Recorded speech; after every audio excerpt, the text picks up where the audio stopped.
Cette capsule vous est présentée par Evo Retro, distributeur d'accessoires cool pour gamers et collectionneurs de figurines et de jeux vidéo, ainsi que par la boutique Maixu pour vos peluches et articles décoratifs geek. Bonjour, Gilles ici pour Ciné Techno. Je vous parle du Blu-ray de Mission Impossible, édition du 25e anniversaire. Le film de Brian De Palma est distribué par Paramount et met en vedette Tom Cruise, John Voight et Emmanuel Béard, sorti en magasin le 18 mai 2021. Ethan Hunt est un espion américain qui fait partie d'une unité top secret dirigée par le charismatique Jim Phelps, spécialisé dans les missions difficiles, voire impossibles. Mais une mission à Prague tourne mal et la plupart des membres de l'unité sont tués.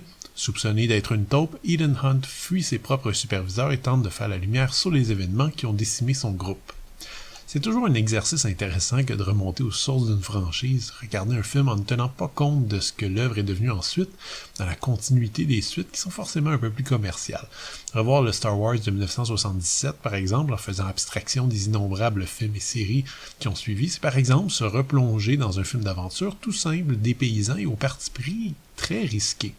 En 96, Mission Impossible n'était dans l'imaginaire populaire qu'une série télévisée d'espionnage distrayante, un peu vieillotte, qui jouait en reprise régulièrement à la télévision. Par ailleurs, Tom Cruise bénéficiait d'un taux d'admiration très élevé auprès du public, mais il n'était pas à proprement parler considéré comme une vedette de film d'action, alors quand Mission Impossible est sortie, doublée d'une campagne marketing vaste et puissante, dont je me rappelle encore, le pari n'était pas nécessairement gagné d'avance. Je sais que cet avis n'est pas partagé par tout le monde, mais à mon avis, Tom Cruise, également coproducteur sur le film, a fait un choix très judicieux en demandant à Brian De Palma de réaliser cette relecture moderne de la série télévisée. C'était pas un choix évident, malgré certains succès populaires comme The Untouchables. Brian De Palma avait une réputation sulfureuse et était plus connu pour ses thrillers un peu anarchiques, un peu kitsch, très excessifs dans leur violence et leur exploitation de la nudité. La grande surprise, c'est que malgré des éléments disparates, malgré l'ambition destructrice du scénario qui pulvérise tous les fondements de la série télévisée dès le départ, qui est à se mettre à dos les fans, eh bien Mission Impossible est un blockbuster qui a été terriblement efficace. Et oui, et même après 25 ans, ce film reste, selon moi, un des plus divertissants et populaires de De Palma. Le cinéphile cynique pourrait croire qu'il s'agit surtout pour un tel réalisateur atypique d'une œuvre de commande, commerciale et sans âme, mais revoir Mission Impossible 25 ans après sa sortie et dans le contexte plus complet de la filmographie de De Palma permet de voir à quel point ce film, évidemment un peu plus commercial, reste à sa place aux côtés de Blowout, Body Double, Raising Cain et Snake Eyes. C'est simple, on trouve toutes les obsessions de Palma dans le scénario bien huilé de David Koepp. Il y a dans Mission Impossible une telle adéquation entre les ambitions commerciales d'un blockbuster et les traits artistiques profonds de son réalisateur qu'on peut se demander si cette œuvre ne serait pas une sorte de tempête parfaite. On trouve donc la mise en image hyper stylisée, idéale dans le contexte d'un récit d'espionnage tendu. On trouve aussi tous les faux semblants, l'amour pour les réflexions, les effets de miroir, les rebondissements visuels, l'obsession des écrans, de la mise en scène dans la mise en scène, comme dans la toute première introduction du film. On y trouve aussi quelques fulgurances visuelles qui empruntent volontiers à des œuvres de suspense classiques entre Alfred Hitchcock et Jules Dassin. À ce titre, le vol de données dans le QG de la CIA reste un morceau de bravoure qui est devenu classique, qu'on apprécie encore aujourd'hui malgré toutes les invraisemblances par la perfection de sa mise en scène et du montage. Certains réalisateurs perdent leur personnalité lorsqu'ils doivent travailler avec un plus gros budget, mais ça n'a clairement pas été le cas pour De Palma, et c'est vraiment tout à l'honneur de Tom Cruise d'avoir pris, en tant que vedette et producteur, les décisions qui ont su renforcer sa place à Hollywood.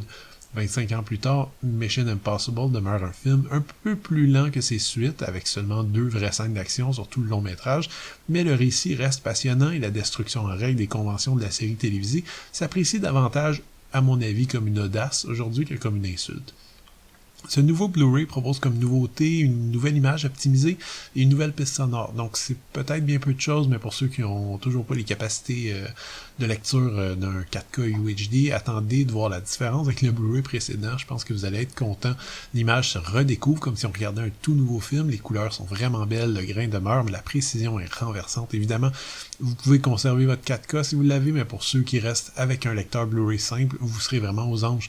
Côté audio, on trouve donc la piste audio en anglais Dolby True HD 5.1 qui figurait également sur le 4K qui est sorti récemment, et les pistes en français, allemand ou japonais Dolby 5.1 sont également disponibles, et on retrouve évidemment les sous-titres optionnels dans ces langues. Une fois les performances techniques impressionnantes du Blu-ray digérées, on peut se diriger vers les suppléments qui, eux, risquent peut-être de décevoir. On trouve effectivement aucun nouveau bonus. On a donc droit à une galerie de bandes-annonces, de films de la série, plusieurs featurettes, qui portent sur la conception du film, les cascades, l'unité fictive IMF, et sur la scène d'action finale. On a également droit à quelques featurettes qui portent respectivement sur une visite d'un musée de l'espionnage, une galerie qui détaille chaque personnage, 2 vidéos qui présentent 2 différentes cérémonies d'hommage à Tom Cruise.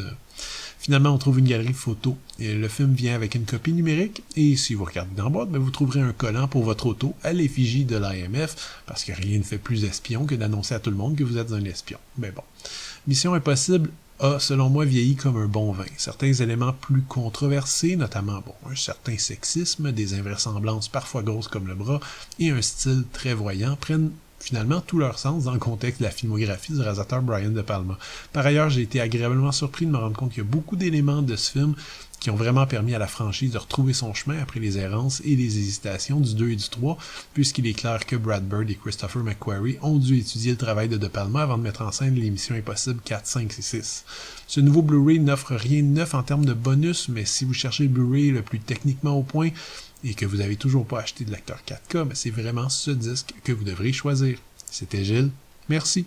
Bon visionnement.